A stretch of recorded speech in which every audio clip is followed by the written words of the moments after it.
Assalamualaikum warahmatullahi wabarakatuh. Waalaikumsalam warahmatullahi wabarakatuh. Di kitab Nailul Ma'mul itu di kitab Usul Fikih.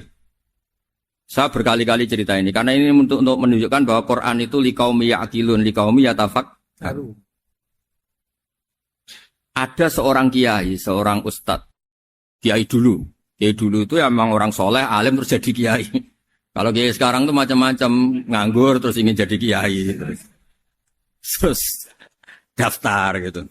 Ada lowongan di yayasan, masuk ingin jadi ustadz. Karena dengar ada gajinya. Dulu tidak ada seperti itu, udah. Makanya dulu tuh kalau ustadz kiai pasti soleh karena dia alim terus ingin orang lain tuh mendapat ilmunya. Kalau sekarang nggak ada yayasan sehat, guru gajinya sekian. Yang nggak ingin jadi ustadz tuh daftar. Karena ada gaji, apalagi ada kabar, ada gaji, ada mes, ada wah yang daftar banyak. Tapi mentalnya ada kiai sebetulnya. Ya kalau sama tanya itu baik dah Gus, ya setengah baik. Ya maksudnya setengah baik, ya ada baik ngajar itu kan baik. Tapi setengah saja karena motifnya itu nyari gaji, bukan ingin mencerdaskan umatnya Rasulullah SAW. Itu Imam Amudi itu guru matematika. Saya nggak bosan-bosan cerita ini. Guru matematika. Muridnya sampai takut, ini masuk surga ndak? Kiai kok ndak ngajarin istighosa atau tahlil malah ngajarin apa? Matematika. Beliau meninggal terus muridnya tanya, "Ma fa'alallahu bik?" Kira-kira gitu. Apa yang dilakukan Allah? Allah nyambut Anda gimana? Terus kata Imam Amudi, bagus saya disuruh ngajar malaikat. Karena malaikat kan nggak pernah kayak anak beki gini ngaji gini. Malaikat itu tidak pernah ngaji, dia iman saja karena tahu surga, tahu neraka terus iman gitu aja. Jadi imannya malaikat itu nggak keren kita. Imannya loh. Loh itu yang ngendikan Nabi loh, tidak saya. Nabi pernah tanya sama sahabat, iman yang paling keren siapa? Jawabannya sahabat malaikat. Ya enggak karuan malaikat iman. Dia yang tahu surga neraka, tahu segalanya masa ada imannya pasti iman lah katanya. Terus ya para sahabat engkau iman ya wajar kan menangi saya, nemuin saya. Yang hebat itu orang-orang yang tidak melihat saya, tidak saya didik tapi tetap iman. Karena dididik akal, ya tadi dididik Quran, apa dididik Quran. Sama siapa? Teks bahasa Arabnya masang. Terus Imam Amudi kata Allah, suruh dia ngajarin para malaikat cara menemukan saya. Malaikat dikumpulin terus Imam Amudi disuruh ngajar. Sama singkat kata-katanya Allah di mimpi itu. Istadilla ala wahdaniyati. Di hadrati malaikati, tolong ajarkan cara menemukan saya padahal Anda ini manusia yang tidak melihat saya. Anda di Jakarta kan melihatnya gedung-gedung. Paling jadi khayal, terus nikmat lah, Anda ikut punya tapi ikut nikmati. Itu orang desa-desa kalau ke Jakarta itu pokrol. Wah di Jakarta itu gedungnya tinggi-tinggi, tidak kayak kampung sini. Lu udah ikut punya, ikut bangga. Di Jakarta orangnya cantik-cantik, tidak kayak orang sini. Padahal dia ya tidak dapat orang cantik gitu. Jadi Allah itu saking pinternya, miskin-miskinnya bisa berkhayal dan bahagia. Nah, itu alhamdulillah betul.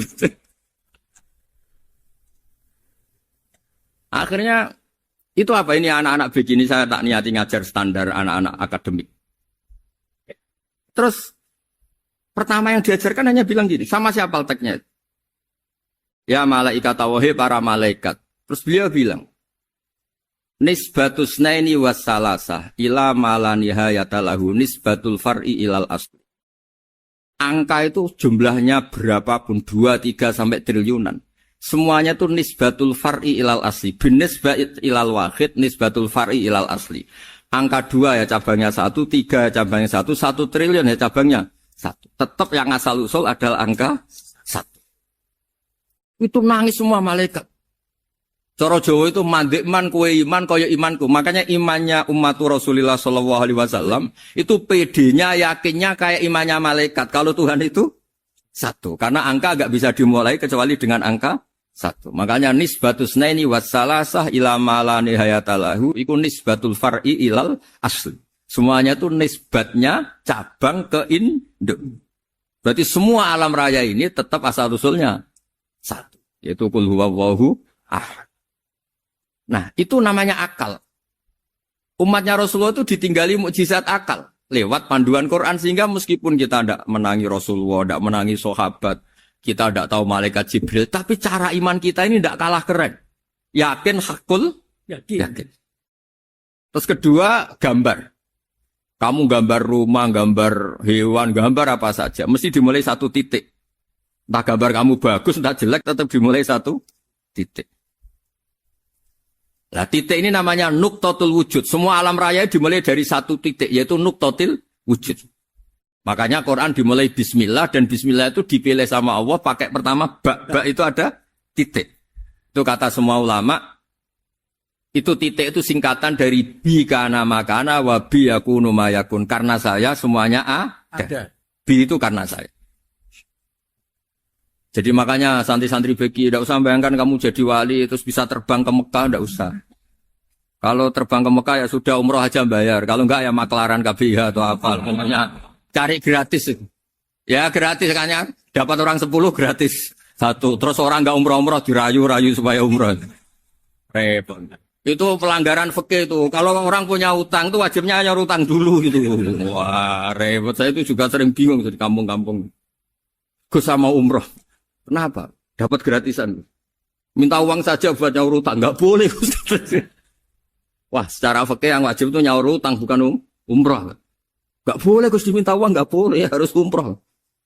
Udah gitu saya ini bingung Gus mau umroh. Enggak nikmati. Kenapa? Disuruh ngajar Gus. Repot semua kalau ibadah mergawe ya gini bingung semua. Ya saya mohon anak-anak BK semua yang seneng Quran itu harus seneng sampai kayak saya sehingga tahu. Mencari Tuhan dengan cara tauhid yang berbasis akal. Itu sedzahir imannya malaikat. Jika di kelas men iman itu manusia ulul ilmi, kita-kita yang nekuni ilmu itu nomor 1 prakteknya.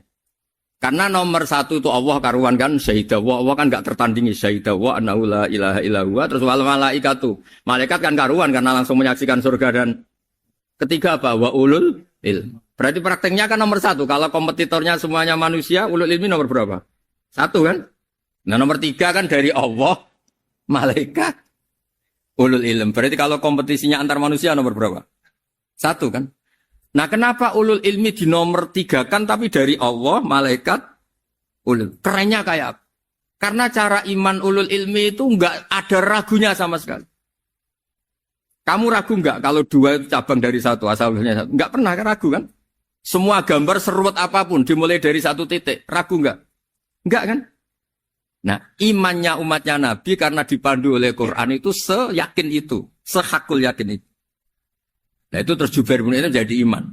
Am khuliqu min ghairi syai'in am humul khaliq. Terus kata Allah lagi, kalau kamu tidak percaya saya yang bikin langit bumi ya gampang dong, kamu saja yang ngomong kalau kamu yang bikin. Paling orang sepakat kamu stres. Terus hanya ayat gitu, am khalaqus samawati wal ardh. Kalau kamu tidak yakin Allah yang bikin, ya silakan Anda klaim saja kalau kamu yang bikin langit bumi.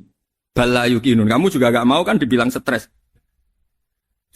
Ya, ini ngaji ilmu dulu, nanti bagian terakhir ijazah. Bismillahirrahmanirrahim. Ini riwayatul Bukhari. Haddatsana Abdullah bin Yusuf, haddatsana Les, haddatsana Sa'id al-Makburi an-Nabi Hurairah radhiyallahu anhu qala an-Nabi sallallahu alaihi wasallam.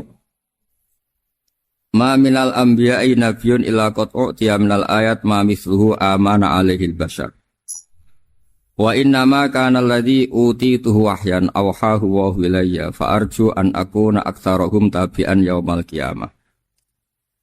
Dados kita tahu semua nabi itu punya mukjizat. Ya, semua nabi itu punya apa? Mukjizat. Mukjizat itu hal yang luar biasa yang memastikan manusia itu tidak bisa menyainginya atau menandinginya. Dan rata-rata mukjizat Nabi dulu itu fisik. Misalnya ontanya Nabi Soleh itu kan onta tapi keluar dari batu, itu kan aneh. Aneh sekali. Atau tongkat Nabi Musa bisa simsalabim mengeringkan laut apa? Merah. Semua Nabi itu punya mukjizat dan semuanya berbentuk fisik. Kecuali mukjizatul Rasulullah Shallallahu Alaihi Wasallam itu berupa Al-Quran. Al-Quran itu konsep ilmiah. Terus kata Rasulullah SAW, tapi saya karena Quran itu justru berharap pengikutku besar dan sampai hari kiamat. Sekarang kita logika ya. Andaikan kamu punya tongkatnya Nabi Musa, kalau kamu suka uang, kepikirannya dijual apa dipakai? Kalau kamu suka uang, pakai. Kalau kamu ahli suudon itu pikirannya ndak, ini asli ndak. Karena yang melihat di Turki itu ya sebagian gitu. Kalau yang suka perdukunan itu bayangkan itu miliknya. Mungkin dipakai ngakali orang atau apa, pokoknya bayangkan itu miliknya. Kalau yang kolektor pikirannya itu nanti ini laku berapa. Tapi kalau peneliti mungkin pikirannya itu ini asli apa ndak? Bukti aslinya apa? Repot lah.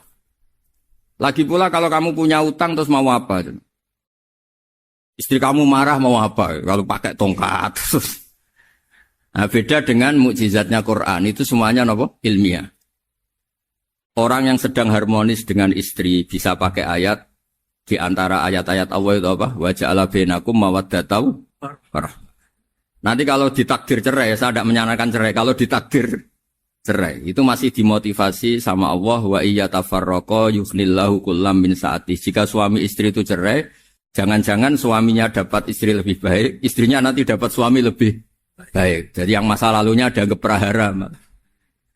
Kan banyak orang suaminya meninggal ketika nikah lagi ditanya, kangen sama suami pertama, alhamdulillah ini lebih baik. Padahal suaminya yang meninggal itu berharap istrinya ini kangen. Ternyata dia sudah syukur dapat suami yang lebih baik. Jadi Quran itu menunggui kita. Ila yaumil qiyamah. Kita tidak bunuh diri. Itu ya barokahnya Quran. Karena problem apapun kita dinasihati sabar. Dinasihati sabar. Kan nggak mungkin kamu pegang tongkatnya Nabi Musa, punya masalah apa saja ngelihat tongkat. Bisa apa tongkat? Tapi kalau Quran kan nasihat, solusi. Makanya Nabi berharap dengan Quran ini, saya berharap pengaruh saya, pengikut saya terbanyak ila yaumil qiyamah. Terus beliau dikomentari begini sama, ini Fathul Bari, sarahnya Bukhari. Al-muradu anna mu'jizatil anbiya inqaradat binkiradi a'sorihim. Falam yushahidha illa man hadaraha. Problem mukjizat nabi-nabi dulu itu kan fisik. Sehingga yang tahu kalau Nabi Soleh punya unta yang ajaib, itu yang tahu ya hanya yang hadir saat itu. Yang tahu kalau tongkat Nabi Musa bertuah, itu juga yang tahu hanya yang hadir saat itu. Selebihnya tahu tongkat ya di museum. Tapi kalau Quran menjadi solusi, menjadi panduan, menjadi pegangan itu ila yaumil qiyamah. Kita beri contoh ya Quran panduan yang paling gampang misalnya begini. Dulu ini cerita ya. Dulu itu ada orang kafir cerdas namanya Jubair bin Mut'im. Itu saking pinternya dia, pinter juga tokoh. Itu sebagai delegasi pembebasan Asra Badrin. Jadi tawanan-tawanan perang Badar itu mulai dulu ya ada negosiasi mau dibebaskan. Terus orang-orang kafir ini menugaskan namanya Jubair bin siapa? Mut'im. Ini ada di Bukhari. Karena ini ngaji di Jakarta. Kalau orang nggak tahu hadis juga tanya ini sahih enggak? Wong nggak tahu kok tanya itu aneh. Padahal kalau dibodoni itu ya nggak tahu. Tapi ya tetap tanya, hadisnya ini sahih enggak? Ini kata kiai apa kata nabi ini? Memangnya kata nabi kamu dengar kan ya lewat kiai. Emang. Setelah itu Jubair itu datang ke Medina. Dengerin, datang ke mana? Medina. Kemudian dengar Nabi baca Wattur pas sholat maghrib. Jubair karena Nabi dulu gak ada hotel, gak ada pondok ya. Pondoknya Nabi hanya sufah itu. Nabi baca maghrib, bukan diskusi, bukan debat. Baca Wattur wa kitabi mastur firrokim mansur wal baitil ma'mur wasaqufil marfu wal bakhril masjur. Terus itu. Kemudian sampai pada titik ayat am khuliqu min ghairi syai'in. Masa manusia atau alam raya yang maujudat, yang nyata, yang wujud nyata. Kemudian asal-usulnya itu ketiadaan. Ini kan hadhil alam maujud. Alam ini kan nyata. Masa sesuatu yang nyata, penciptanya itu tidak nyata. Jadi nggak mungkin ada faham nihilisme. Kalau faham nihilisme berarti melahirkan teori begini. Al-adamu yakhluqu maujudan. Sesuatu yang tidak ada, menciptakan yang... Itu kan akal nggak bisa nerima. Kalau sesuatu ini ada, penciptanya pasti ada. Terus akhirnya Jubair bin Mut'im itu simpuh di depan Rasulullah terus bilang, "Ya Muhammad kada qalbi ayatir." Hampir saja hati saya terbang. Kalau riwayatnya Imam Ahmad, faka'an nama sudi akol bihati, saya ini hancur. Semua teori yang saya bawa untuk ngelawan kamu, sekarang luluh semua, hancur semua. Yang benar adalah teori Anda, bahwa Tuhan itu satu, dan Tuhan itu ada sebelum semua makhluk. Coba kalau Nabi Muhammad ada Jubair bin Mut'im, terus menyembunyikan tongkat dekat mihrab, terus dilihat ini apa. Paling pikirannya ini dari kayu apa. Terus yang bentuk tongkat itu tukang pemahatnya siapa? Kok kurang keren kalau di Blitur gimana ya? Kan malah panjang. Kira-kira kalau mukjizat itu dari tongkat itu malah panjang. Panjang lah pokoknya. Panjang.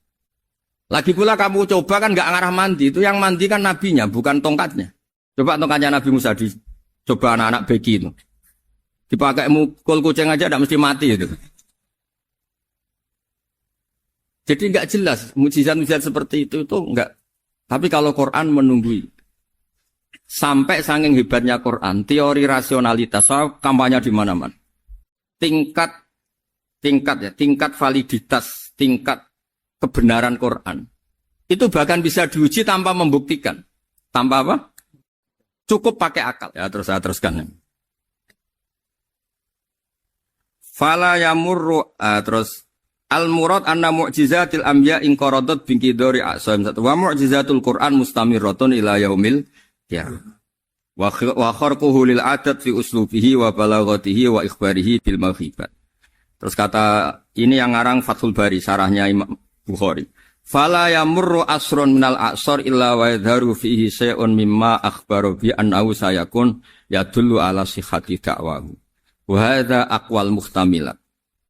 Wa takmiluhu fil ladzi ba'da wa qilan ya anal al makna anal mukjizat al madiyah kanat khissiyatan tusyahadu bil absar kana qoti soleh wa asa Musa. Mukjizatnya nabi-nabi dulu itu hanya penyembuh, hanya pelengkap, hanya nuruti keinginan mata. Seperti dahsyatnya apa? Laut Merah di sebelah apa dipukul sama tongkatnya Nabi siapa? Itu semuanya itu hanya memanjakan mata. Urusan mata. Terus wow itu. Tapi kalau mukjizatnya Nabi Muhammad itu berdasar akal. Maksudnya berdasar akal nih dengerin ya. Dengerin betul. Ketika Laut Merah terus tersibak kan, wow itu keren kan. Terus kita bilang, menyimpulkan, wah kita tidak akan mampu. Itu bodoh sekali kesimpulan kita tidak akan mampu. Meskipun bikin nyamuk Anda juga tidak mampu. Loh untuk memutuskan tidak mampu saja kok sampai pertunjukan seperti itu tuh laupo, cek goblok gitu. Nah kalau kita karena umat yang pinter untuk memaksa kita nggak mampu, Allah bilang Inna wa la yastahi ayadriba mathalam ma ba'ud. Kita melihat nyamuk langsung berkesimpulan tidak mampu. Saya berkali-kali cerita nyamuk itu sudah kecil, masih punya urat, uratnya kayak apa? Masih punya kuman, kumannya seberapa? Ya enggak? Nyamuk itu kecil, punya organ tubuhnya punya urat. Itu kalau kamu pinter, antara tongkatnya Nabi Musa menyibak Laut Merah sama nyamuk itu sama-sama berkesimpulan melahirkan satu faham bahwa kita tidak mampu. Loh, untuk memaksa tidak mampu saja kok nuju pertunjukan ada onta keluar dari batu, Nakotu Soleh, ada tongkat yang bisa mengeringkan laut. Cik goblok ya. Lah kita alhamdulillah ada jenis goblok yang seperti ini. Untuk ikrar bahwa Allah itu hebat ala kulli syai'in, cukup lihat nyamuk. Kagum kan? Sudah tidak usah bikin hidup. Saya berkali-kali mencontohkan. Para pemahat tak suruh bikin patung gajah, itu mampu. Tak suruh bikin patung nyamuk kalau bisa. Nyari materi dari apa? Gampang mana bikin patung gajah sama patung nyamuk? Gajah, makanya Allah bikinnya contoh itu untuk ijaz itu pakai nyamuk, bukan pakai. Itu kalau ustadz-ustadz yang agak jorok malah contohnya nyamuk Gus. Itu kecil. Itu kayak apa? Di dalamnya dia hamil. Itu anaknya kecil lagi, telurnya kecil lagi, itu gimana itu cara bikin itu? Makanya di sini ini ada kitab Itqan, itu komentarnya itu lucu. Ini kitab Al-Itqan karangannya Imam Suyuti. Ini persis komentar saya tadi yang kata Imam Suyuti, pengarang kitab Itqan, wa ya imma khissiyah wa imma aqliyah. Jadi mukjizat itu ada yang fisik, bisa dilihat indra, panca indra, bisa dilihat akal. Wa aktsaru mu'jizati Bani Israil kanat khissiyah li baladatihim. Bilada itu goblok. Wakil lati basoirihim. Dasar wong goblok. Mukjizat itu ngenteni sing wow. Maksudnya dasar wong untuk ngakui Allah hebat saja kok nunggu hal-hal yang seperti itu. Paham ya? Mergo likil lati napa aklihim. Wa aksaru mu'jizati hadil ummah akliyatun li farati dzakaihim wa kamali afwahihim. Dan mukjizatnya umat ini semuanya berdasar akal karena sudah cerdas. Jadi andaikan kita melihat tongkatnya Nabi Musa menyibak Laut Merah dengan melihat nyamuk, kesimpulan kita sama. Sama-sama wow, sama-sama keren, sama-sama memastikan kita tidak mampu. Makanya terus Quran menerangkan ya wa ma min dabatin fil ardi wala ta'iri yatiru bi janahihi illa umamun amsalukum. Jadi keseharian kita lihat burung kok terbang. Itu sudah ayatun min ayatillah. Paham nggih? Dados niki kudu bangga ditunggoni napa Quran, nggih ditunggoni napa Quran. Wa mu'jizatul Quran tusyahadu bil basirah fayakunu mayatabi'u li ajlihi aksar. Terus li annal ladzi yusyahadu bi ainir ra'si yang qaridu bingkiradi musyahidi. Sesuatu yang tampilan dahsyatnya itu disaksikan mata, maka itu bisa habis. Era tongkat Nabi Musa seperti itu habis enggak? Bisa mengeringkan Laut Merah habis kan? Tapi era mukjizatnya Quran ila yaumil qiyamah. Ya contoh sosial, saya kembali lagi ke sosial. Kamu punya teman awet atau punya istri awet, itu konsepnya ya wal kadhiminal ghaidh, agak gampang tersinggung. Coba kalau kamu setiap tersinggung putus, setiap tersinggung habis, kamu tidak punya teman, tidak punya istri. Sampai kita awet seperti ini, kalau kecewa ya wal kadhiminal ghaidh, ngempet. Termasuk saya ini, biasanya ngaji khusus terus bajak gini ya kecewa. Tapi barokahnya diwarai Quran wal kadhiminal ghaidh, ngempet Gus, ngempet. Terus kecewa sama teman, kenapa tidak putus? Karena wal afina aninna sudah, kalau kecewa maafkan. Coba kalau kita kecewa presiden, dia mau kecewa menteri, dia mau kecewa orang tua minggat. Ya kalau dicari, kalau tidak kan malu. Saya itu punya teman tak tanya, kecewa Gus sama bapak itu. Kenapa tidak minggat? Malu. Kenapa malu? Takut gak dicari.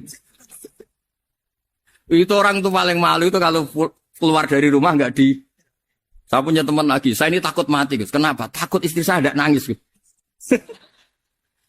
Itu kematian terburuk itu kalau mati tahu istrinya ada nangis, itu malu betul itu. Makanya jangan mati, pokoknya pastikan orang sekitar ada nangis itu baru berani mati, kalau enggak jangan. Ya jadi mukjizatnya Nabi itu luar biasa. Nah ini terus saya teruskan ya, makanya mukjizat terbesarnya Nabi adalah Al-Quran. Karena Al-Quran itu cerita tentang hukum-hukum akal, cerita tentang logika-logika peradaban. Misalnya logika peradaban, contoh paling gampang. Di Quran itu ada sekian ayat yang Allah cerita peradaban. Misalnya wa ahsinu innallaha yuhibbul muhsinin. Itu dikutip, terus kemudian disimpulkan dalam peradaban. Kata Sayyidina Ali karramallahu wajhah, ngendikannya gampang. Ahsin man syi'ta takun amirah. Kamu berbuat baik saja sama seseorang, maka otomatis kamu akan jadi pemimpinnya. Ada orang gak tamat SD, gak tamat papa, gobloknya minta ampun. Tapi karena gaji seorang pakar, kamu tak gaji 1 bulan 1 miliar, perusahaan saya jadikan besar. Itu dikongkan ngalor ngidul ya nurut. Hanya karena dia ihsan. Terus wastaghni amman syi'ta takun nadhira. Saya ulang lagi. Wastaghni amman syi'ta takun nadhira. Dan kamu jangan butuh orang lain, siapapun dia, maka kamu akan setara. Misalnya ada menteri, orang antri mau salim, tapi kamu tidak butuh, kan tenang saja. Tapi kalau kamu butuh, habis kamu. Ya kan? Kamu tidak butuh seseorang, maka kamu posisinya akan setara. Kamu harus sopan karena punya utang jasa. Kalau nggak punya apa-apa kan setar. Ya enggak? Misalnya kamu jajar rektor atau jajar menteri, jajar apa saja. Kalau kamu tidak punya utang kan, kamu jajar menteri tidak punya utang. Sama jajar satpam tapi punya utang, takut mana? Kalau butuh itu mesti kalah kan? Ada pejabat misalnya, nggak begitu cantik. Sama perempuan cantik yang kamu butuh ingin dicintai, takut mana? Padahal gak jelas orang ini pangkatnya apa. Gak jelas. Jadi dalam hukum sosial itu kata Sidin Ali, wastahni aman syi'ta takun nadhira. Kamu jangan butuh seseorang, maka kamu akan setara. Terus yang terakhir, wahtas ilaman syi'ta takun asiro. Asiro pakai sin. Dan silahkan butuh seseorang, maka kamu akan jadi budak dia. Ya coba misalnya Anda seorang profesor, seorang alim, seorang kiai top. Misalnya mencintai janda di ujung kampung sana, jalan kaki 2 kilo. Padahal itu gak tamat SD. Tapi gara-gara seneng, kacau kan? Logika kepangkatan hilang semua kan? Jadi itu hukum peradaban. Itu mewakili isi-isi sosial yang diterangkan Quran. Ya, jadi paketnya 3 tadi ya. Ahsin man syi'ta takun amiro. Kamu berbuat baik sama seseorang, maka kamu bisa memimpin. Wastahni amman syi'ta takun nadhira. Kamu jangan butuh seseorang, maka kamu akan setara. Bok kamu ketemu orang terkaya di dunia. Yo ketemu orang terkaya di dunia, kamu jejer, kamu tidak butuh dia. Tenang kan bisa setara kan? Tapi kalau butuh, harus sopan, ngajukan proposal, harus berakhlak karimah. Makanya sekarang Anda kok berakhlak kenapa? Ternyata mau nyalek. Biasanya Anda berakhlak kok berakhlak. Ada apa ini? Makanya guyonan di Rembang itu Beb Husain itu. Kalau ada orang mendadak sopan sama temannya curiga. Kok tumben sopan? Mau utang ya? Zaman akhir itu ya di semua daerah gitu ya sama Pak Rektor ya. Kalau ada teman biasanya nggak sopan kok sopan. Itu temannya curiga. Ini Pak Rektor UI ikut kaji. Kok tumben sopan? Ada apa ya? Karena di mana-mana orang butuh itu pasti beretika. Kamu punya teman paling berdua. Kalau mau utang berakhlak gak?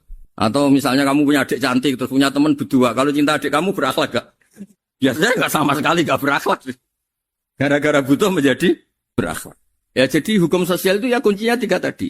Ahsin man syi'ta takun amiro. Wastahni amman syi'ta takun nadhiro. Terus wahtas ila man syi'ta takun asiro. Kalau kamu butuh seseorang pasti kamu dibikin hina. Asir itu tawanan. Nah, Quran itu bicara sosial itu lengkap. Dan itu yang nunggui kita. Kita punya tetangga yang kurang baik, ya seneng. Punya tetangga baik, ya seneng. Kata Imam Syafi'i, saya berkali-kali cerita. Kok seneng semua Imam Syafi'i? Ya bagus lah. Kalau yang seneng saya enak lah. Dijak jagongan, dijak ngopi enak. Yang gak seneng saya, gak ngarah utang. Uang itu nak, kamu punya tetangga gak seneng kamu. Aman kan? Aman. Gak akan pinjem uang kan, pinjem mobil. Uang gak seneng kok. Makanya Imam Syafi'i itu kalau ngedikan luar Syafi'i diceritain orang ya Aba Abdillah bagiannya ya Aba Abdillah orang itu gak seneng kau bagus lah. Loh kenapa bagus? Waman asa'a ilaika faqad atlaqaka. Orang yang gak seneng kamu maka membebaskan kamu. Gak akan pinjam uang, pinjam mobil, gak akan ganggu waktu kamu kan gak seneng. Justru yang seneng-senengi masalah pinjam terus. Imam Syafi'i itu orang yang anggap dunia itu selesai. Ada yang cerita, ya Aba Abdillah, orang yang tadi cium tangan engkau, yang hormat engkau, di luar maki-maki engkau, ngerasain engkau, ngata-ngatain engkau. Ya bagus lah. Kok bagus gimana? Berarti saya wibawa, depan saya tidak berani. Ya, berarti saya wibawa, di depan saya tidak berani. Berarti itu makomnya sudah kulillah, sumadarhum fi khawdihim, ya labun, sudah dunia itu selesai, sudah agak penting semua. Nah, itu kalau kamu anak-anak beki ahli Quran sudah ayatnya qulillah sumadarhum fi khawdihim ya labun sudah lihat Allah saja agak penting makhluk-makhluk itu. Dah makhluk semua agak penting sepenting Allah. Nah, kita ini ditunggoni mukjizat seperti itu. Bayangkan misalnya kita ditunggoni tongkatnya Nabi Musa. Saya ngajar di sini terus ini tongkat. Terus nanti yang tanya, "Gus itu kayu apa, Gus?" Nanti yang kolektor tanya itu harganya berapa Gus? Ruwet apa? Ternyata yang ahli suudon itu asli gak Gus? Wah. Yang ahli suudon kan mesti tanyanya gitu, itu asli gak Gus? Repot-repot pokoknya. Tapi kalau Quran kan jelas. Al-Quran adalah satu kitab suci yang diturunkan kepada Nabi besar Muhammad SAW. Dan di antara ciri Al-Quran adalah menjelaskan kebenaran secara jelas, secara gamblang. Sebagaimana firman Allah, bahwa Rasul adalah Rasulun minallah yatlu suhufam mutahharah. Rasulullah diutus oleh Allah Subhanahu wa taala ketika penduduk Makkah sangat-sangat jauh dari kebenaran. Mereka adalah penyembah berhala yang dikira sebagai Tuhan, dan jumlahnya Tuhan-Tuhan itu banyak sekali. Suatu saat Rasulullah mendakwahkan bahwa Tuhan itu satu dan harus satu. Tapi kata mereka, kenapa Muhammad menjadikan Tuhan satu? Padahal urusan kita banyak, problem kita banyak. Harusnya Tuhan itu juga banyak. Ini yang diceritakan dalam surat Shad, Aja'alal alihata ilaha wahida inna hadza lasyai'un ujab. Bagaimana mungkin urusan kita yang banyak, yang harusnya butuh Tuhan banyak, kemudian menjadi hanya Tuhan satu. Lalu Rasulullah dengan sabar, dengan telaten memberi penjelasan. Dan ini yang disebut al-bayyinah, penjelasan yang sangat jelas, sangat gamblang, sangat rasional. Kata Rasulullah dalam sebuah hadis yang diriwayatkan dalam Musnad Ahmad, tagnya begini, orang-orang yang menyembah selain Allah, itu ibarat kama thali rojulin istaro abdan min kholisi malih biwarikin au dhahabin. Faja'ala ya'malu, mereka mau bekerja tapi wa yu'tihullatahu ila ghairi sayyidi. Fa ayyukum sarruhu ayyakuna abduhu kadzalik. Nabi lalu kemudian bikin analogi. Wahai masyarakat Mekah, bagaimana kalau Anda ini jadi seorang pembantu atau seorang budak lalu punya majikan banyak. Dan semua majikan Anda ini punya perintah yang beda-beda, punya selera yang beda-beda. Semuanya atasan Anda, semuanya majikan Anda. Apa Anda senang punya majikan yang banyak? Lalu mereka bilang, wah susah Muhammad kalau kita punya majikan banyak. Tuhan kamu adalah majikan kamu. Bagaimana kalau Tuhan banyak, punya perintah yang beda-beda, punya selera yang beda-beda? Kalian pasti akan kebingungan. Ya sudah Muhammad, normalnya Tuhan itu satu. Sehingga mereka tercerabut dari pemikiran bahwa Tuhan harus banyak. Ini yang dimaksud dalam surat Al-Bayyinah. Lam yakunil ladzina kafaru min ahlil kitab wal musyrikina munfakina hatta ta'tiyahumul bayyinah. Bahwa orang-orang kafir, baik kafir ahli kitab maupun kafir musyrik Mekah, mereka tidak pernah terlepas dari sifat kekafirannya, yaitu menuhankan banyak Tuhan, sampai datang sebuah bayinah. Bayinah itu argumentasi kebenaran yang begitu jelas. Setiap membawa kebenaran, argumentasinya meyakinkan. Itu siapa? Rasulun minallah yatslu suhufam mutahharah, yaitu Rasul yang membacakan lampiran-lampiran suci, yaitu Al-Quranul Karim. Dengan penjelasan analogi tadi, kemudian orang-orang Mekah sadar, susahnya kayak apa kalau Tuhan banyak, lalu perintahnya beda-beda, seleranya beda-beda, hukumnya beda-beda. Ini membingungkan. Akhirnya mereka ngakui bahwa pentingnya logika tauhid. Nah ini yang Rasulullah ini benar-benar berstatus bayinah. Kemudian analogi betapa buruknya kita saat menyembah selain Tuhan. Lalu Rasulullah mencontohkan sebagaimana yang saya kutip tadi dari Musnad Ahmad. Misalnya Anda punya pembantu atau zaman dulu budak. Anda beli dari harta kamu, dari uang kamu. Kemudian budak ini kerja. Yang ngasih makan kamu, yang fasilitasi kamu, toko milik kamu, semua milik kamu. Kemudian dia kerja dan hasil dari kerjanya dia dikasihkan ke orang lain. Kamu senang tidak punya budak yang seperti itu, kata Rasulullah. Wah kita semua tidak senang Muhammad. Sama seperti itu. Kamu adalah bisa makan rezeki dari Allah. Kamu nempat di buminya Allah. Kamu minum dari air yang dibikin Allah. Kemudian Anda menyembah selain Allah. Itu aneh apa enggak? Menyembah zat yang tidak memberi rezeki kamu, yang tidak bikin bumi untuk kamu, yang tidak bikin langit untuk kamu, yang tidak bikin fasilitas air untuk kamu. Aneh enggak? Semenjak itu mereka berpikir betapa buruknya mereka menyembah berhala, menyembah arca, menyembah Yesus, menyembah macam-macam. Nah ini yang disebut Rasulullah adalah orang yang benar-benar bayinah. Ketika melontarkan kebenaran, benar-benar jelas sehingga diterima secara akal yang sehat.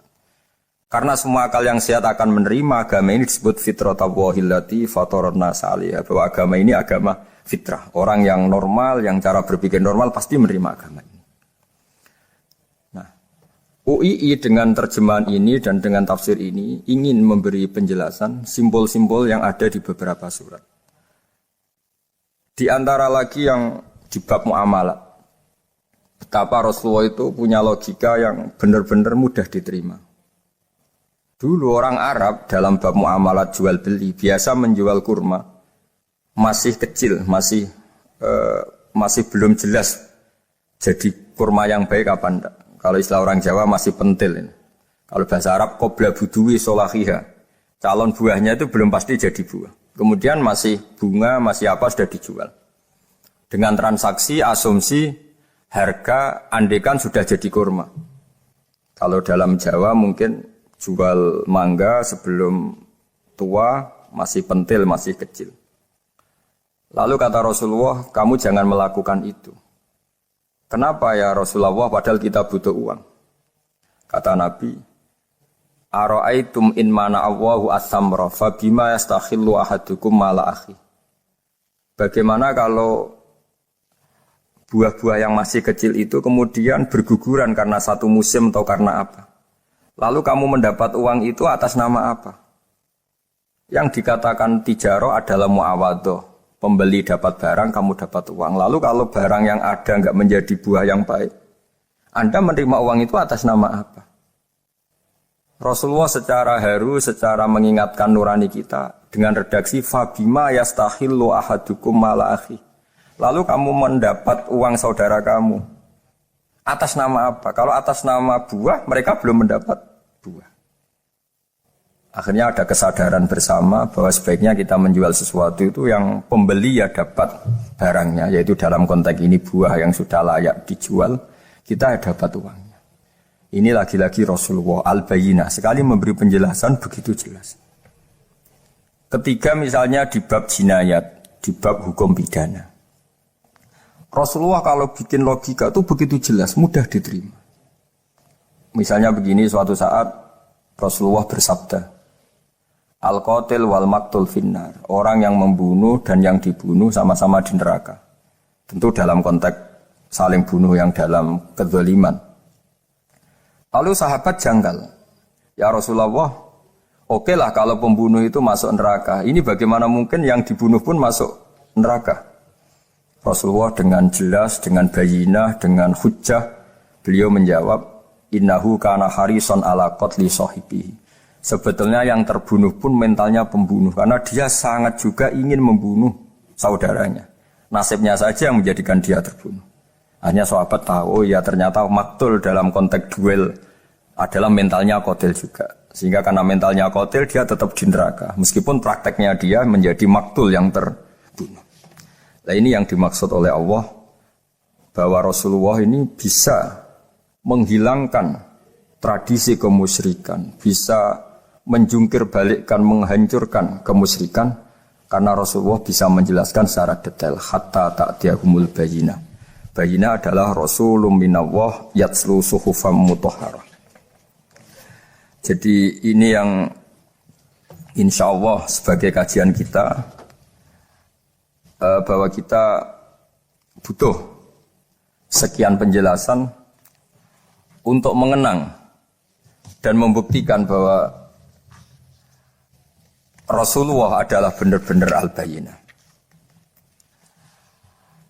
Dari sekian contoh tadi, pendengar bisa tahu betapa agama ini mudah diterima oleh akal.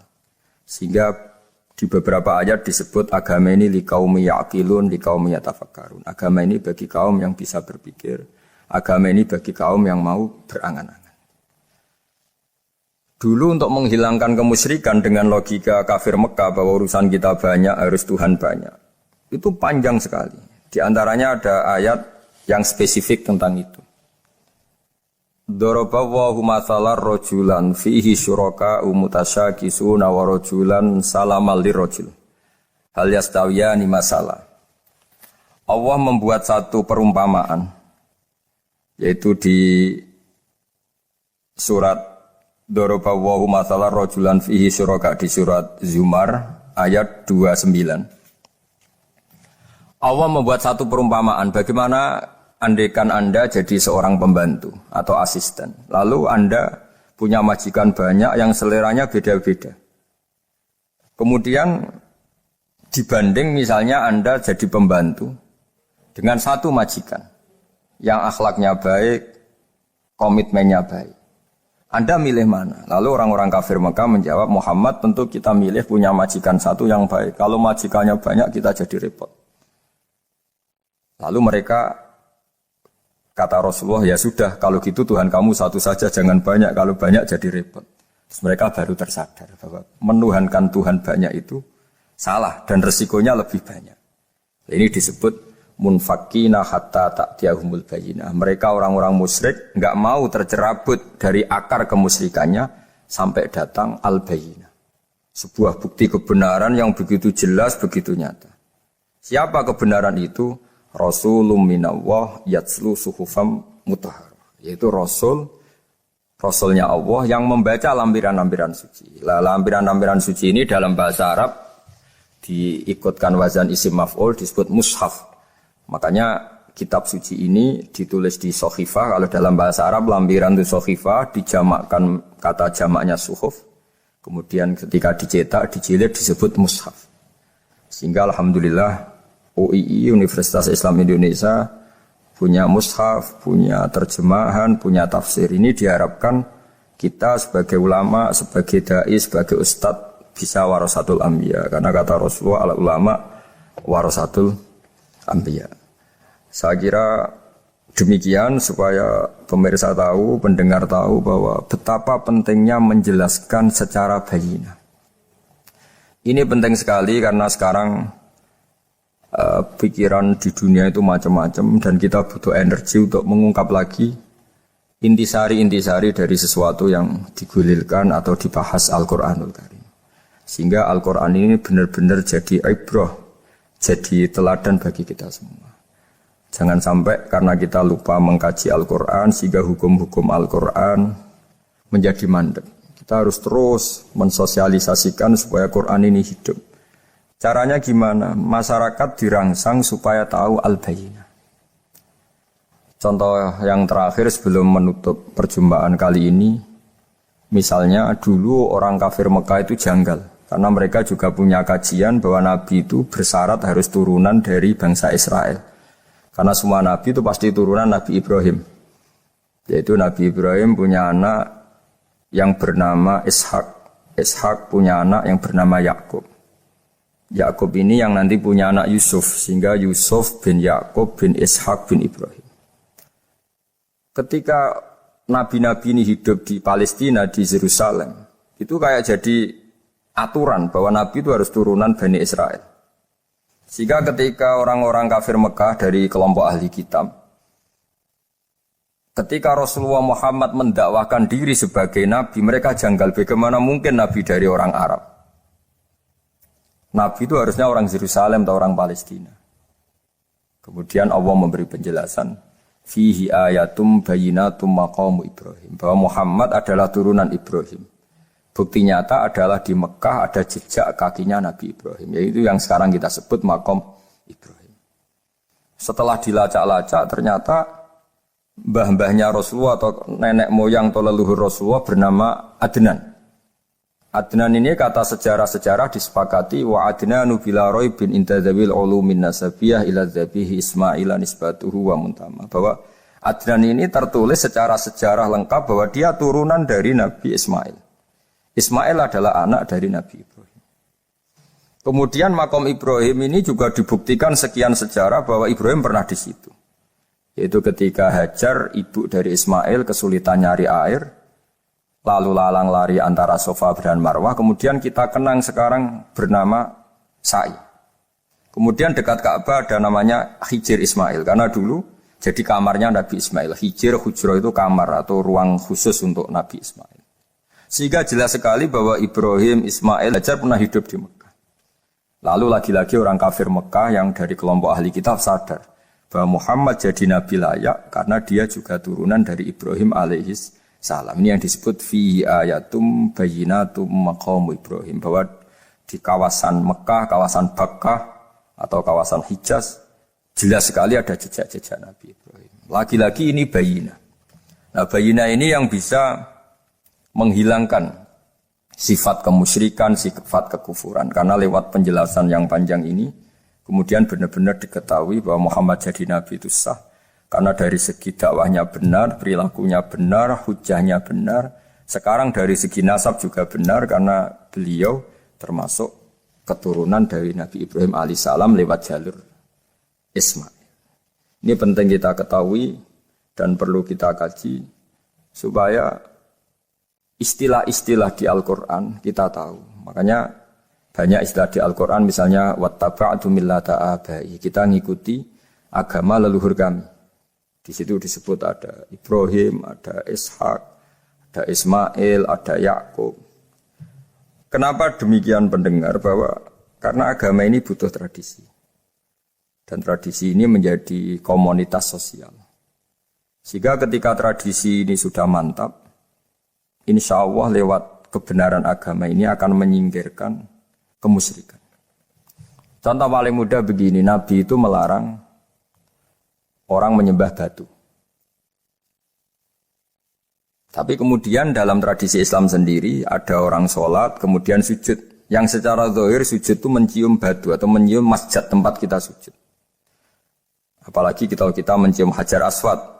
Secara kasat mata seakan-akan kita ini menghormati betul Hajar Aswad. Sehingga orang kafir mencibir. Muhammad itu aneh. Dia melarang kita menyembah batu, tapi dia sendiri mencium Hajar Aswad seperti itu. Dia sendiri menyembah batu. Orang kalau sujud seakan-akan seperti itu. Tapi lewat penjelasan Nabi, bahwa kita sujud hanya kepada Allah. Kita kalau sujud baca sajadah wajhililladzi khalaqahu wa sawwarahu wa syaqqa sam'ahu wa basarahu bihaulihi wa quwwati fatabarakallahu ahsanul khaliqin. Wajah kami sujud kepada zat yang menciptakan wajah kami, yang mengasihi kita pendengaran, yang mengasihi kita pandangan. Hanya Allah saja yang ahsanul khaliqin, hanya Allah saja zat yang paling baik dalam penciptaan. Ini penting sekali saya katakan bahwa sehingga sujud kita yang seperti itu adalah simbol tawadhu. Tidak ada kaitannya dengan kita ini menyembah batu. Sehingga kita tradisikan ke anak-anak saat sujud baca subhana rabbiyal a'la wa bihamdi. Kita ajarkan mereka bahwa semua selain Allah adalah ciptaan Allah. Jadi andai kan nggak ada tradisi tauhid yang dijelaskan begitu detail.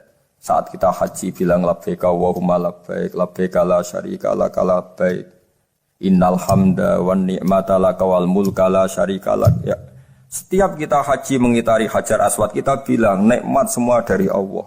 Enggak ada syarik bagi Allah, enggak ada mitra bagi Allah, enggak ada sekutu bagi Allah. Sehingga karena ini kita maklumatkan, kita kumandangkan, meskipun umat Islam itu mencium Ka'bah, mencium Hajar Aswad, enggak akan disalahpahami ini bentuk penuhanan kepada Hajar Aswad atau kepada Ka'bah. Karena kita ungkapkan innal hamda wan ni'mata laka wal mulka la syarika lak, enggak ada syirik, enggak ada mitra bagi Allah. Sehingga dari sekian talbiyahnya Rasulullah kita tahu ini bentuk pemaklumatan tauhid.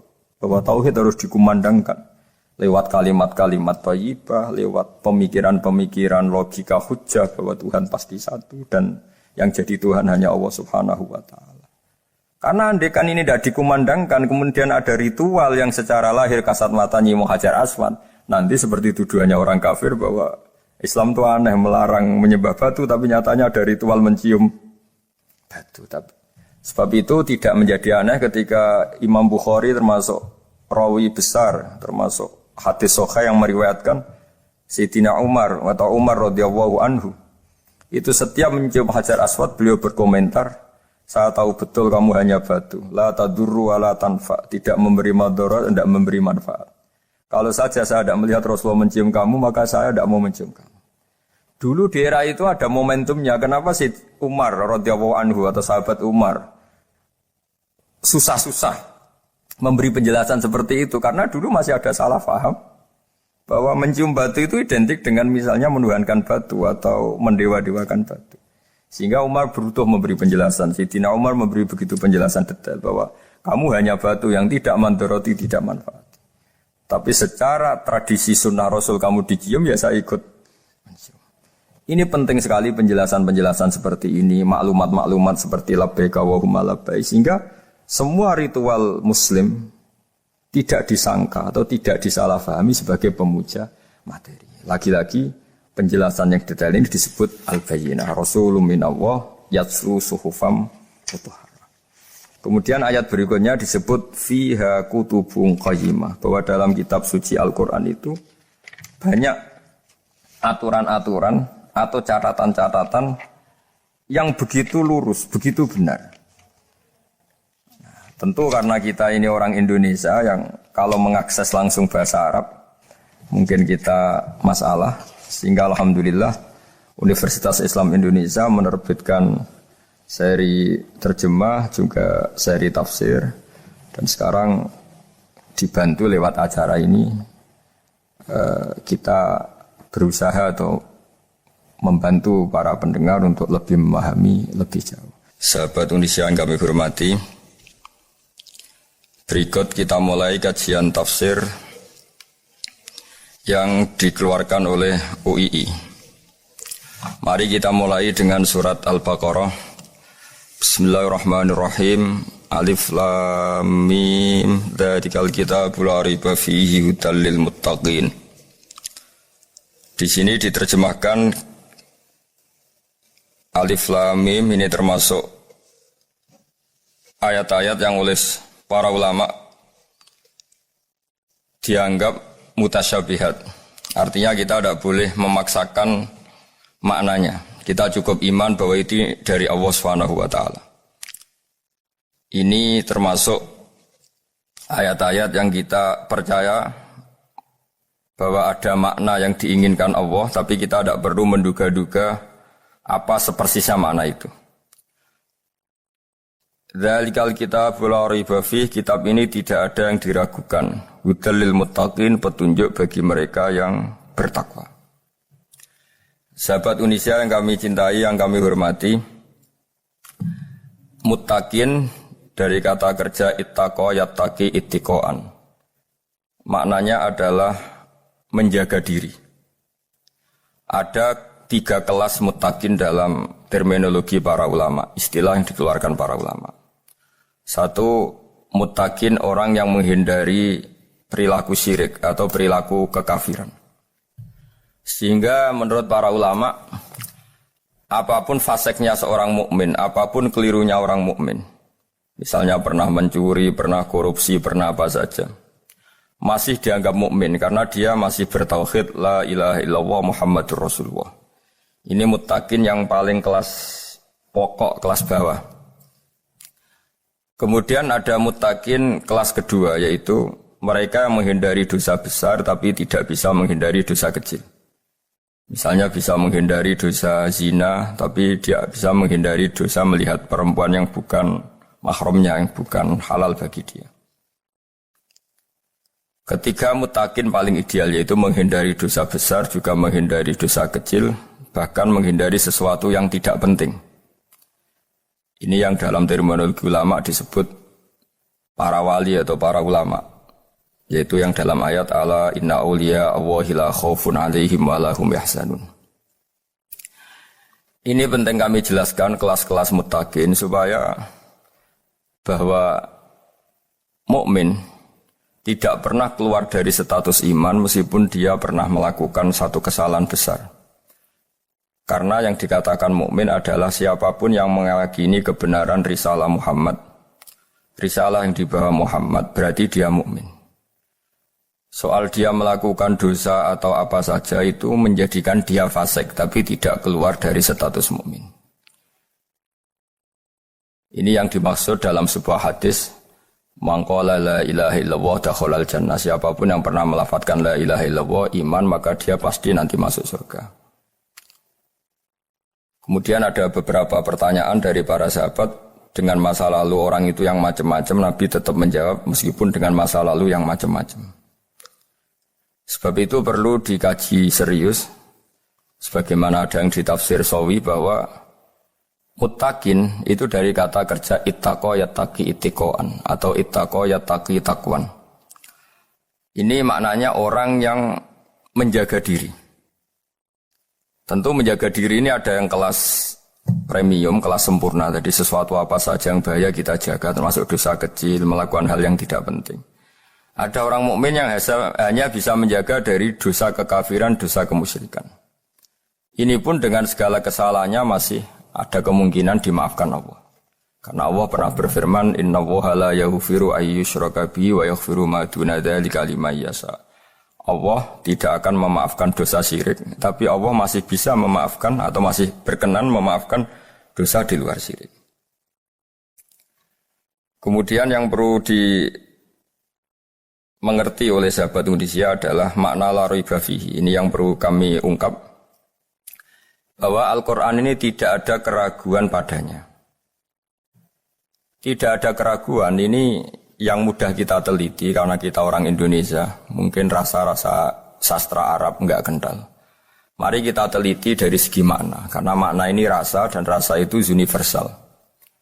Begini misalnya, dulu orang-orang kafir Mekah karena mereka penyembah berhala, penyembah Tuhan-Tuhan yang banyak, itu memprotes. Mereka memanggil tentu masih Muhammad, belum ya Rasulullah. Muhammad, kamu mengajak ke Tuhan berapa? Rasulullah menjawab, ke Tuhan yang satu.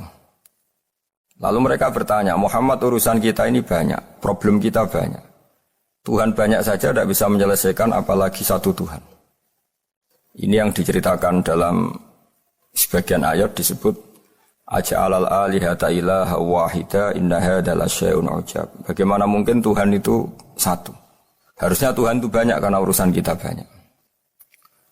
Lalu Rasulullah dengan bimbingan Tuhan, bimbingan Allah mendatangi mereka, kemudian Nabi menjelaskan, Tuhan itu adalah ketua kalian, Tuhan itu adalah pimpinan kalian.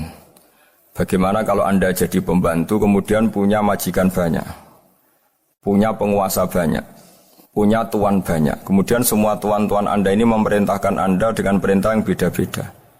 Apa kalian mau punya majikan atau pimpinan yang banyak? Mereka menjawab tidak, Muhammad. Terus mereka akhirnya sadar bahwa problem Tuhan banyak itu tentu lebih sulit, lebih problem, karena nanti perintahnya beda-beda, keinginannya beda-beda. Mereka akhirnya tersadarkan bahwa sebaiknya atau seharusnya memang Tuhan itu satu. Jadi Rasulullah SAW menjelaskan logika bertauhid itu dengan sekian variasi, dengan sekian logika. Kemudian Nabi kedua juga menjelaskan logika kompetisi. Kata Nabi yang karena bimbingan Allah diberi satu pengertian. Andai kan Tuhan itu 2 atau 3, kemudian berebut dalam tahta arsy atau tahta yang di alam raya ini, sebagaimana lazimnya para penguasa, maka pasti ada yang menang, ada yang kalah. Dan yang kalah tentu gak layak sebagai Tuhan.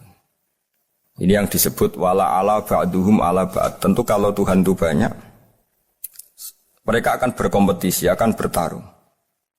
Dan pasti pemenangnya ya satu, karena memang yang layak jadi Tuhan tetap satu. Sadarlah bahwa orang-orang kafir Quraisy, orang-orang kafir saat itu sadar pentingnya bertauhid. Ketiga, Nabi juga menjelaskan tauhid secara ilmu logika. Begini para pendengar. Kalau dalam teori ilmu tauhid yang agak jelimet dijelaskan begini. Jika ada 2 Tuhan, maka alam raya ini enggak menjadi alam. Logikanya adalah 2 Tuhan ini bisa kamu katakan sama-sama kuat.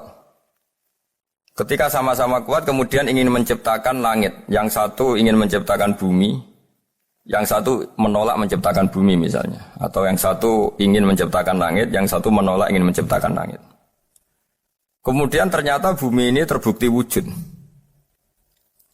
Logika awam adalah yang berhasil menciptakan bumi berarti Tuhan, yang gagal atau kudrohnya gagal, kemampuannya gagal tidak bisa menciptakan bumi, gagal menjadi Tuhan. Ini logika awam.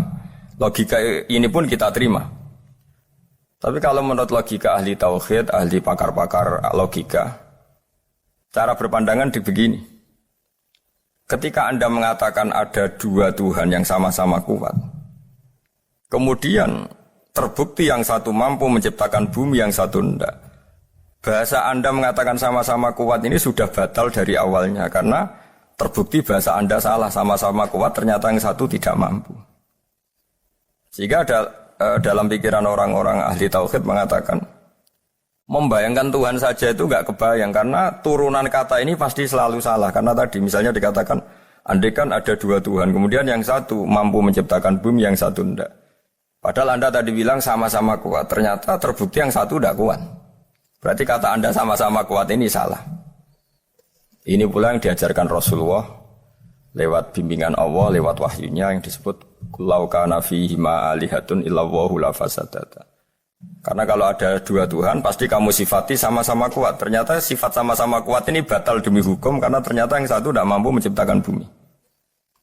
Atau kamu sifati dua Tuhan ini sama-sama lemah. Itu tidak mungkin lagi, karena ternyata bumi ini terbukti wujud. Pasti penciptanya ini tidak yang sangat kuasa. Jadi logika-logika tauhid sedemikian dibangun oleh Rasulullah lewat bimbingan Allah Subhanahu wa taala. Logika keempat supaya kita iman dan tambah kuat imannya adalah logika yang mudah dicerna oleh kebanyakan orang atau yang bisa diindra.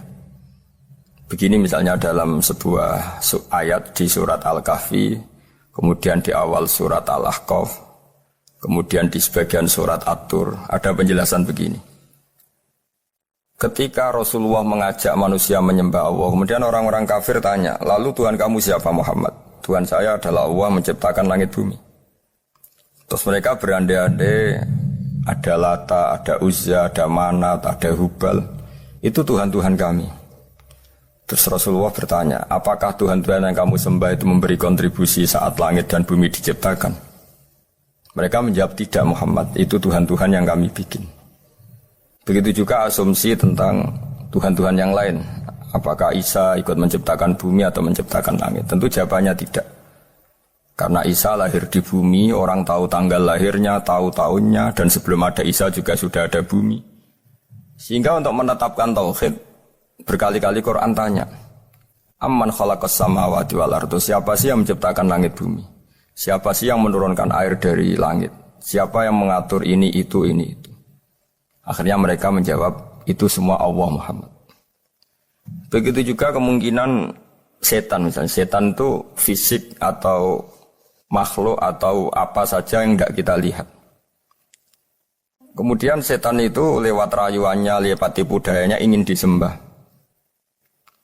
Kata Allah menjelaskan ini, ma asyadduhum khalqas samawati wal ardi wala khalqa anfusihim. Kamu tidak perlu takut sama setan atau apalagi menuhankan setan. Setan itu tidak yang punya reputasi menciptakan langit dan bumi. Bahkan setan tidak bisa menciptakan dirinya sendiri. Ini menjadi pengetahuan bagi kita betapa bagi pakar-pakar tauhid, ahli tauhid, ketika setan nyatanya diusir dari surga, itu pun versi mereka. Versi mereka pun mengatakan seperti kita bahwa setan itu diusir dari surga dan ya keluar dari surga. Kalau setan itu Tuhan, tentu diusir gak mau, karena di surga itu nikmat. Ketika setan diusir dari surga ya keluar, dia juga jadi makhluk yang hina-dina. Berarti dia tidak punya kekuasaan, bahkan pada dirinya sendiri. Dipaksa keluar dari surga ya keluar, dipaksa menjadi ahli neraka ya jadi ahli neraka. Dipaksa jadi apa saja juga dia akan jadi seperti yang dipaksakan. Ini menunjukkan bahwa setan adalah tahta kudratillah, tahta qahrillah, tahta satwatillah, bahwa setan pun dalam kendali kekuasaan Allah. Makanya Allah mengatakan kamu tidak usah menyembah setan, tidak usah nurut sama setan. Setan itu lemah sekali. Karena faktanya dia tidak bisa memaksakan keinginannya. Ini yang oleh Allah disebut dalam firman-Nya inna kaidas syaitani kana dhaifa. Setan itu lemah sekali. Ini perlu saya sampaikan ke para pendengar Unisia bahwa bertauhid itu ada sekian logika. Logika kelima adalah logika orang awam. Awam sekali. Suatu saat ada perdebatan antara Abul Hasan al-Asy'ari. Abul Hasan al-Asy'ari ini tokoh ahli sunnah paling populer dalam ilmu logika. Dia mengatakan orang menemukan Tuhan itu harus lewat logika yang cermat. Tidak boleh taklid, hanya ikut-ikutan. Dia harus menemukan satu argumentasi bahwa Tuhan atau pencipta langit itu ada.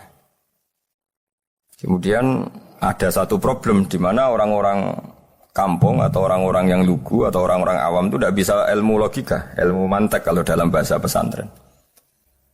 Kata Abu Mansur, kata Abul Hasan al-Asy'ari, itu masih mungkin. Alhasil para ulama ini meneliti ke orang-orang yang lugu, yang di kampung, yang petani, yang lugu sekali. Apa yang mereka temukan? Ternyata mereka punya cara logikanya sendiri untuk menemukan Tuhan, Sang Pencipta. Pernah suatu saat ada seorang petani lugu, biasa menggembala unta, ditanya, Bima araf tarubak, lalu kamu yang petani ini yang hanya ngurusi sawah, ngurusi ladang, dengan cara apa kamu tahu kalau Tuhan itu ada? Si petani tadi marah besar dan dia mengatakan, Al-ba'ratu tadullu alal ba'ir wa asarul aqdam yadullu alal masir. Kata petani tadi, yang namanya ada kotoran unta, pasti ada untanya. Yang namanya ada jejak kaki, pasti ada yang barusan lewat. Artinya kalau ada makhluk, pasti ada pencipta. Ini logika awam yang mudah. Kita tidak mungkin mengatakan bumi ini pencipta, mengatakan matahari pencipta. Kelihatan sekali kebendaannya, kelihatan sekali bahwa bumi matahari tidak punya ikhtiar, tidak punya kekuatan. Kelihatan sekali sifat-sifat kemakhlukannya. Jika benda-benda ini karuan makhluk, pasti menunjukkan bahwa ada penciptanya, ada khalik. Dalam logika Bedui tadi, si Bedui tadi, kalau ada kotoran sapi, pasti ada sapinya. Meskipun sapinya sudah sekarang nggak terlihat, mungkin sudah jalan kemana. Sama, kalau ada jejak kaki, meskipun orang yang tadi lewat sudah kita nggak tahu, tapi kita pasti tahu, pasti ada yang lewat. Ini yang dimaksud dalam bahasa Arab, al-ba'ratu tadullu alal ba'ir, kalau ada kotoran sapi atau kotoran unta, pasti ada untanya. Wa asarul aqdam yadullu alal masir, kalau ada jejak orang lewat, pasti tadi ada orang lewat. Nah, semua metode ini digunakan semua oleh Rasulullah. Logika yang bagi intelektual, logika bagi kaum awam, logika bagi kaum menengah. Ya tidak awam, tidak intelektual. Semuanya digunakan. Semuanya jadi media untuk memastikan bahwa logika tauhid ini logika pilihan. Logika yang benar-benar logika. Sehingga dalam banyak ayat disebut agama ini li kaum ya'qilun, li kaum yatafakkarun. Bagi kaum yang bisa berpikir, bagi kaum yang punya akal. Lalu kemudian kami teruskan alladzina yu'minuna bil ghaibi. Ini kata ghaibi bukan kayak dalam bahasa Indonesia misalnya setan atau hantu disebut barang gaib. Kata ghaibi dalam bahasa Arab adalah perbandingan atau lawan kata dari al-musyahad yang bisa disaksikan langsung lewat indera. Kita orang mukmin iman bahwa surga ada, padahal kita tidak pernah melihat surga. Kita mukmin iman bahwa neraka ada, padahal kita belum pernah melihat neraka. Ini sesuatu yang maghoba anil absor, yang mata kita tidak melihat, fisik kita tidak menyentuh. Kita pun iman. Asal sesuatu itu mansus ya, dikatakan secara eksplisit oleh Quran dan hadis. Kalau dalam bahasa usul fikih disebut al-mansus. Ciri mukmin diantaranya adalah yang paling pokok alladzina yu'minuna bil ghaibi. Iman dengan sesuatu yang enggak kelihatan. Lalu kemudian para ulama cara pandang beda-beda. Bedanya bukan karena mereka bertentangan enggak, tapi ini menurut kelas rasa yang berbeda-beda. Bagi orang-orang sufi, Allah itu tidak bisa dikatakan al-ghaib, sesuatu yang enggak kelihatan. Karena Allah itu begitu jelas, az-zahir. Kata orang sufi, Allah itu zahir. Begitu juga dalam Asma'ul Husna disebut Allah itu az-zahir. Begitu jelas. Karena orang yang akalnya mapan, hatinya mapan, melihat satu lemari yang bagus, pasti langsung mensifati bahwa pembuatnya adalah orang yang hebat. Orang yang melihat mobil mewah atau pesawat yang canggih, pasti kepikiran pertama adalah pasti pembuatnya canggih. Sehingga eksistensi pembuat pesawat itu adalah orang hebat, itu langsung tertanam ketika melihat pesawat itu hebat.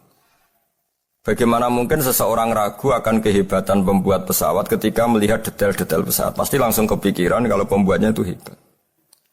Memutuskan bahwa pembuat pesawat hebat itu tidak harus ketemu yang membuat, juga tidak harus melihat. Tapi akal kita pasti meyakini pembuatnya itu hebat. Berarti keputusan menyimpulkan bahwa pembuatnya hebat adalah az-zahir begitu jelas. Begitu juga langit dan bumi, matahari semuanya tertata rapi. Air dengan fungsi manfaat yang sebegitu hebat, oksigen, semua tanaman, buah-buahan. Meskipun kita tidak pernah melihat Tuhan, tapi akal kita, nurani kita pasti berkeyakinan dan tahu betul pasti pembuatnya itu zat yang super hebat, super bijaksana. Sehingga dalam kategori ini Allah tidak bisa dikatakan sesuatu yang enggak tersentuh, yang enggak terjangkau. Allah itu az-zahir begitu jelas. Sehingga di antara Asmaul Husna disebut az-zahir. Sebab itu saya menganjurkan atau saya punya saran bahwa alladzina yu'minuna bil ghaibi itu contoh paling mudah itu kayak surga, kayak neraka. Kalau Allah sendiri itu az-zahir, mudah diketahui. Karena tadi orang yang melihat pesawat canggih pasti saat itu juga berkeyakinan dan itu pasti benar, pasti pembuatnya juga canggih. Nah, di sini disebut alam raya ini ayat, semuanya itu bukti kekuasaan Allah. Dalam syair-syair orang sufi masyhur sekali itu wa fi kulli syai'in innahu ayatun yadullu ala annahul wahidu. Setiap sesuatu kejadian di alam raya adalah bukti keesaan Allah, bukti eksistensi Allah Subhanahu wa taala. Sehingga dalam satu kisah normalnya orang itu paling tahu itu dengan dirinya sendiri. Karena dia adalah dia. Tapi kalau Imam Sibawai seorang pakar nahwu mengatakan a'raful ma'arif Allah. Di alam raya ini yang paling mudah dikenali itu ya Allah pencipta. Karena andai kan kita sendirian di hutan, kemudian kita mulai punya akal, kita mungkin tidak tahu diri kita ini siapa. Tapi setidaknya kita langsung menyimpulkan bahwa kita tidak bisa menciptakan diri kita sendiri. Ketika kita berkesimpulan tidak bisa menciptakan diri kita sendiri, pasti kita terus berkesimpulan ada di luar kita yang menciptakan kita. Nah, sebab itu kenapa sifat mencipta ini yang pertama kali dikenalkan oleh Allah kepada nabinya untuk dikenalkan kepada umatnya. Yaitu disebut Iqra bismi rabbikal ladzi khalaq. Muhammad, bacalah dengan nama Tuhanmu. Sifat Tuhan yang paling mudah dikenali oleh siapapun adalah sifat pencipta. Karena ketika seseorang yakin dia lahir sudah ada bumi, dia lahir sudah ada langit, dia pasti akan tahu bahwa dia ada penciptanya. Sehingga paling mudah mensifati Allah atau mensifati Tuhan adalah bismi rabbikal ladzi khalaq. Terus kemudian di antara ciri orang baik adalah wa yuqimunas shalat. Kemudian beriman kepada yang gaib, menegakkan salat. Kata menegakkan adalah dari kata menjaga aturan-aturan atau sesuai aturan-aturan salat. Kita tahu dalam salat ini ada beberapa syarat yang harus dipenuhi. Misalnya harus wudu, harus suci di tempat yang suci. Terus ada syarat-syarat dalam internal sholat, dia harus baca Fatihah, harus tumakninah, macam-macam. Itu eksistensi definisi sholat. Kemudian kata berdiri juga diartikan para ulama, eksistensi sholat harus diketahui secara publik, secara sosial. Karena sesuatu itu punya eksistensi kalau jadi konsensus atau diakui oleh publik. Di sini agama mewajibkan sholat jamaah. Kata banyak ulama, jamaah itu fardu kifayah, bahkan ada yang mengatakan fardu ain. Harus dijalankan orang banyak secara massal dan harus di tempat yang terbuka. Sehingga kata para ahli fikih, andaikan ada orang jamaah di dalam rumah tidak diketahui oleh banyak orang, belum mencukupi atau belum menggugurkan kewajiban jamaah. Sehingga eksistensi sholat harus diketahui secara publik. Sehingga dulu Rasulullah itu kalau sholat ya di masjid dan masjidnya terbuka. Sampai sekarang kita pun menyaksikan semua umat Islam kalau sholat di masjid yang terbuka. Sehingga dunia non-muslim pun tahu bahwa dalam Islam ada ritual, ya, ada ibadah yang bernama sholat. Hikmah kedua dengan cara terbuka seperti ini, sholat itu menjadi gak pernah rubah mulai zaman Nabi sampai kiamat. Dengan tradisi jamaah berarti kaifiyah atau cara sholat itu permanen. Bapak kita sholat ya seperti itu, imam seperti itu, anak cucu kita akan meniru kita ya seperti itu. Sehingga nggak ada varian-varian yang hanya berdasar subjektivitas musolli yang sholat. Taruh saja kita misalnya jadi seorang sufi yang baru takut sama Allah atau baru usul kalau dalam bahasa sufi. Kemudian kita sholat sendiri di rumah, mungkin dengan gaya menangis, terseduh-seduh, macam-macam. Ini tentu tidak baik sebagai standar sholat. Begitu juga ada anak atau pedagang yang kesusu atau tergesa-gesa kemudian sholat hanya sekian 2 menit 1 menit. Ini juga agak baik. Meskipun itu boleh dilakukan individu-individu, tapi kalau dalam sholat jamaah orang harus manut imam dan ada standarnya. Misalnya tumaknina itu biqadri subhanallah, jadi ada ukurannya. Ini penting saya utarakan bahwa hikmah jamaah itu bukan sekedar dapat pahala 27 kalau sendiri, dapat pahala 1 itu enggak. Tapi ini menjaga eksistensi sholat supaya ya seperti ini terus sampai kiamat. Sehingga orang Indonesia atau orang Afrika, orang mana saja, itu ketika haji atau ketika saling berkunjung di negara lain, itu enggak akan kaget dengan cara-cara sholatnya, karena seluruh dunia kefiahnya caranya sama. Ini semua barokah dari jamaah. Maka Rasulullah itu enggak banyak ngendikan tentang caranya sholat, beliau hanya ngendikan shollu kama ra'aitumuni usolli. Sudahlah kamu pokoknya makmum saya. Nanti caranya kamu sholat sama seperti saya seperti ini. Sehingga kata menegakkan sholat adalah bisa kita tegakkan kalau kita aparat negara ya bikin-bikin aturan supaya eksistensi sholat enggak terganggu. Kalau kita seorang kultural juga mensuasanakan sholat. Dan supaya kefiahnya atau caranya sholat ini benar, kita tradisikan jamaah. Sehingga anak kecil ngikuti yang besar, yang bodoh ngikuti yang pinter dengan satu cara. Itu barokahnya jamaah. Sehingga wa yuqimuna sholat itu, sholat kita dirikan baik secara personal. Dengan cara-cara tumaknina, kita suci di tempat yang suci. Maupun kita tegakkan, kita maklumatkan, kita jadikan konsensus bahwa sholat ya seperti ini. Sehingga tidak ada khayal-khayal lagi dalam Islam. Misalnya nyuwun sewu ada aliran yang mengatakan, ya kalau Tuhan itu kan enggak bebas arah, bebas tempat. Terus dulu pernah ada orang sesat sholat sampai 4 rakaat 4 arah, alasannya Tuhan itu tanpa arah. Enggak akan terjadi seperti itu. Karena ijma'nya umat Islam, konsensus umat Islam akan menolak faham yang seperti itu.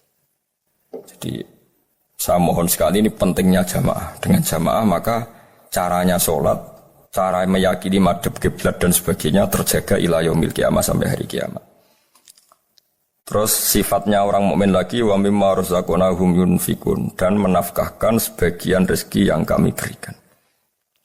Ya ini termasuk zakat, sedekah. Jadi ada sebuah riwayat mengatakan inna fil mali haqqon, harta itu ada haknya yaitu zakat. Tapi ada juga saran inna fil mali haqqon siwa zakat, di luar keharusan zakat juga ada hak-hak kita untuk memberikan sebagian rezeki kita. Taruh saja misalnya saya punya uang 10 juta. Secara nisab zakat belum sampai 1 nisab, karena 1 nisab itu sama dengan nilai 84 gram emas. Itu kalau diuangkan, kalau 500 ribu ya sekitar 42 juta. Tapi kita sebelum punya 1 nisab pun tetap ada keharusan mengeluarkan sebagian. Yaitu tentu dalam fikih kita wajib mengeluarkan uang untuk anak kita, untuk istri kita. Itu yang wajib-wajib. Kemudian ada sosial, kita nyumbang masjid, nyumbang yatim piatu, macam-macam.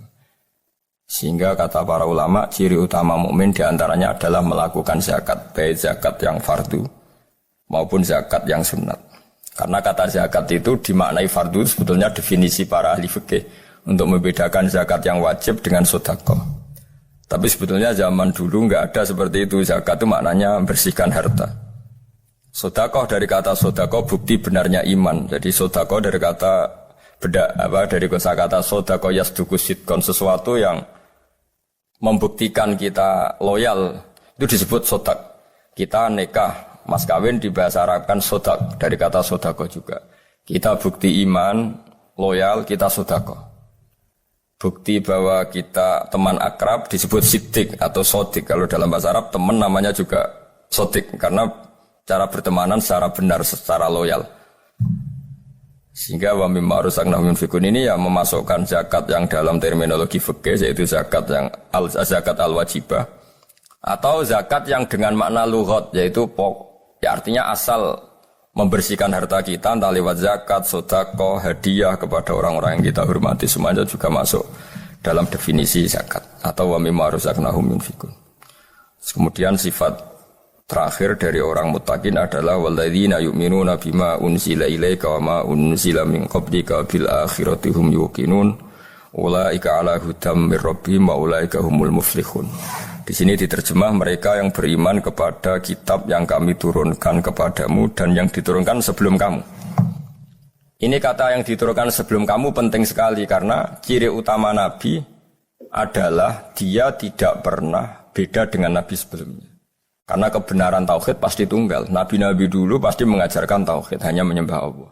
Enggak mungkin nabi berikutnya kemudian bikin ajaran baru dalam tauhid. Sehingga andaikan semua kitab Injil, Taurat itu masih versi yang orisinil, pasti enggak ada yang beda dengan Quran. Karena ciri utama kebenaran adalah iman dengan Quran dan iman kepada kitab yang diturunkan sebelum Al-Quran.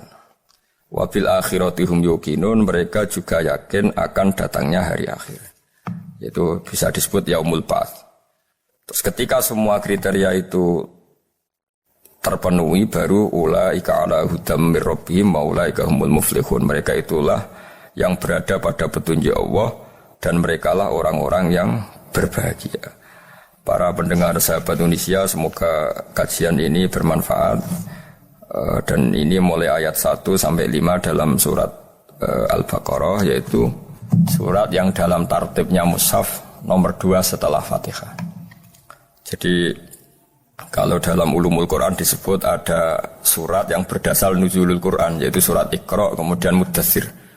Ada urutan surat yang berdasar tartibul mushaf, yaitu yang kita punyai sekarang, yaitu Fatihah, terus Baqarah dan seterusnya. Dan urutan-urutan ini pun sesuai petunjuk Rasulullah SAW. Saya kira demikian. Mohon maaf atas semua kesalahan. Wassalamualaikum warahmatullahi wabarakatuh.